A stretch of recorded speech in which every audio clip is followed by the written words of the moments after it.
Well, happy Monday, everybody. Hope you had a great weekend, and I really hope you were in worship with us at First Baptist this past Sunday. If you were not, please visit our YouTube channel, our website, and watch one of the live streams from this past Sunday. Today, we are in Psalm 82.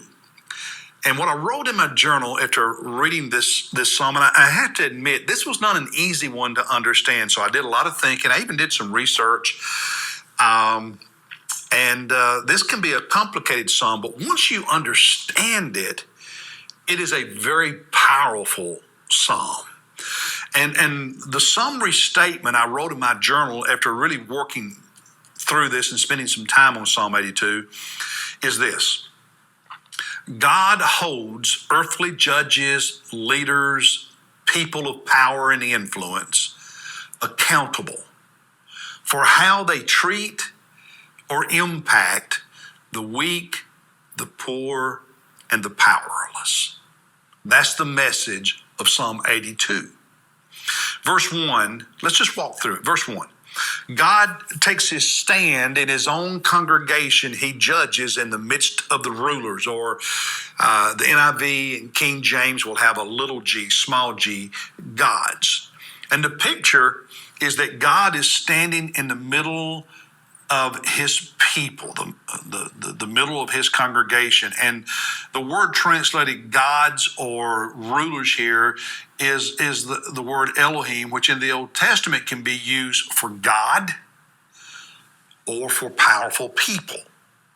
And here he's talking about powerful people, and that'll become more clear in a moment. And so God is in the midst of his congregation, standing up, looking around so he can observe those who are powerful, those who are rulers, those who are judges, those who have influence, if you will. Verses 2 through 4. How long will you judge unjustly? God is the one talking here. So God is talking to the people that at the end of verse 1 are called rulers or gods, Elohim, the powerful people. And he says to them, God is speaking, he's standing amidst them and among them, and he's surveying everything. And he looks at all of these judges, all of these powerful people and leaders and so on, decision makers, and he says to them, God is speaking now in verse 2, how long will you judge unjustly and show partiality to the wicked? And then God says to them, vindicate the weak and the fatherless. Do justice to the afflicted and destitute. Rescue the weak and needy. Deliver them out of the hand of the wicked. And so God stands in the midst of his people, and he says to those in leadership, to those who are judges, to those who are rulers, government leaders, institutional leaders, those who are business leaders, those who have power to impact, influence to impact other people's lives, God stands among them, surveying what they do, and he says, how long are you going to let the powerful and the connected and the people with bad intentions take advantage of those who are weak and powerless, who are disadvantaged, who don't have connections? How long are you going to allow others to enrich themselves at the expense of the poor, the fatherless, the orphans, and so on?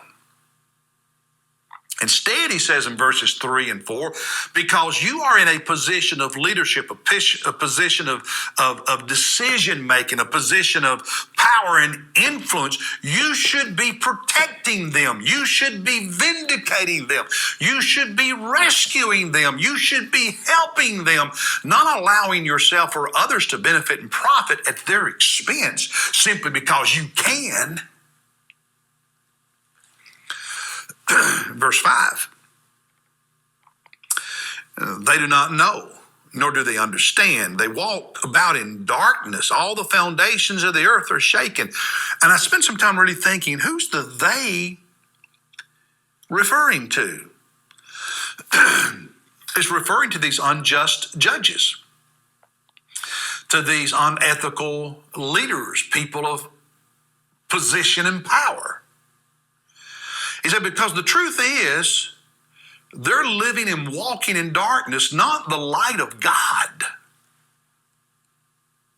Because sin is always darkness.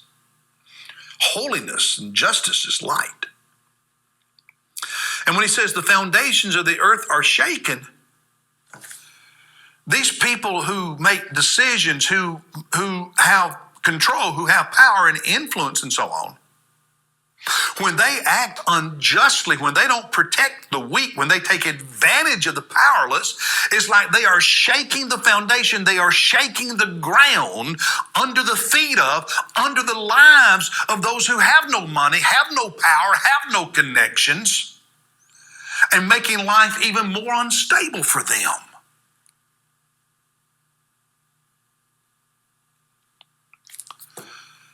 Verse 6. I said, now this is God talking.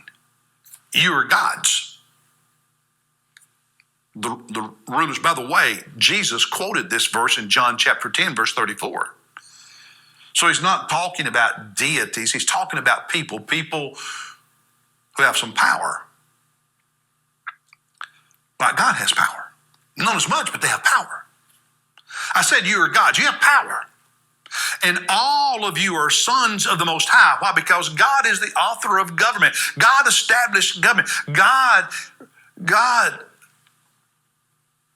puts leaders in place to lead, but he expects you to do it with ethics and justice and integrity and compassion and care. That's why the Old Testament prophets condemned leaders who took bribes. Those who enrich themselves on the backs of others in an unethical way. Just because you can does not mean you should. Just because it's legal does not mean it's right. You are sons of the Most High, God-ordained government. Therefore, God holds accountable those who are in leadership, those in the judicial system. God holds them accountable for how they execute the office that God ordained, how they impact the lives of those who have nothing. Accountable to God because you exist, as Paul talks about in Romans. And you are operating out of an office God created. And God stands in the midst of the congregation seeing how you conduct yourself in that office that he created. And as a leader, a person of decision, a person of power, holds you accountable for what you do while in the office he created. And then he says in verse 7, nevertheless, you will die like men and fall like any one of the princes. He said, basically it is arrogance. It causes a man to think he's better than others, that he deserves. It's arrogance.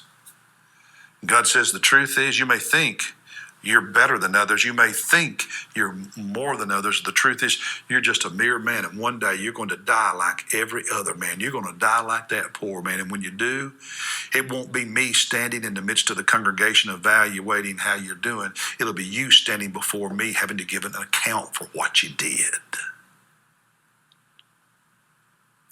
Verse 8. Arise, O God, judge the earth.